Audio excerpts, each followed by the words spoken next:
क्या इसका जवाब हो सकता? तुक्का मत मारना, बिल्कुल भी मत मानना। ना कर पाओ, गलती तो करोगे यार, गलत से ज्यादा और क्या कर सकते हो तुम? बताओ। कोई ऐसा तो नहीं है कि तुमने सवाल गलत किया और बम ब्लास्ट हो गया, गलत तार जुड़ गए। भाई गलत सवाल ही तो करोगे, करो अपने। आधे लोग तो शुरुआत ही इसलिए नहीं करते हैं क्योंकि उन्हें डर लगता है कि मैं फेल हो जाऊंगा या मेरे से गलत हो जाएगा। यही डर है कि उनको शुरुआत नहीं करने देता है किसी भी काम में।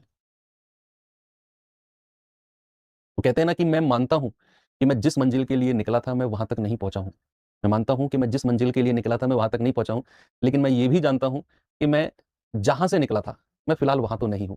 ये मतलब शेर शायरी नहीं है, ऐसे ही बोल दिया मैंने कि जिस मंजिल के लिए आप निकले थे आप ये मानते हो कि वहां तक आप नहीं गए हो, लेकिन जहां से आपने शुरू किया था आप वहां भी तो नहीं हो, वहां से तो आगे आ चुके हो। और वो आपकी 10% 20% जो भी मेहनत है वही लेकर आई है। और अगर आप 20% 30% जीवन में आगे आए हो तो भाई आगे का 70% 60% का सफर भी आपको ही तय करना है, और वो आप कर लोगे। एक टाइम था जब आपको ये भी नहीं पता था कि क्या सरकारी नौकरी होती है, क्या जीवन में जिम्मेदारी होती है। बस सुबह उठे, खाया पिया, स्कूल पहुंच गए, घूमने निकल गए, शाम को आए, खाया पिया, सो गए। अब आपको धीरे धीरे जिम्मेदारियों का एहसास हो रहा है। घर वाले भी डायरेक्टली इनडायरेक्टली आपसे बोलना शुरू कर दिए हैं। कुछ लोग डायरेक्टली कह देते हैं कि भैया कमाने निकल, पैसा कमा के ला, तू ही जिम्मेदार है घर में। कुछ लोग इनडायरेक्टली कहते हैं कि भैया बड़ा हो गया है, शादी की उम्र हो गई है। तो ये इनडायरेक्टली हो गया, अच्छा शादी की उम्र मतलब जिम्मेदारी, जिम्मेदारी मतलब पैसा कमाना है। तो हर किसी के पास एक ना एक छोटी छोटी जिम्मेदारियां हैं। 363 का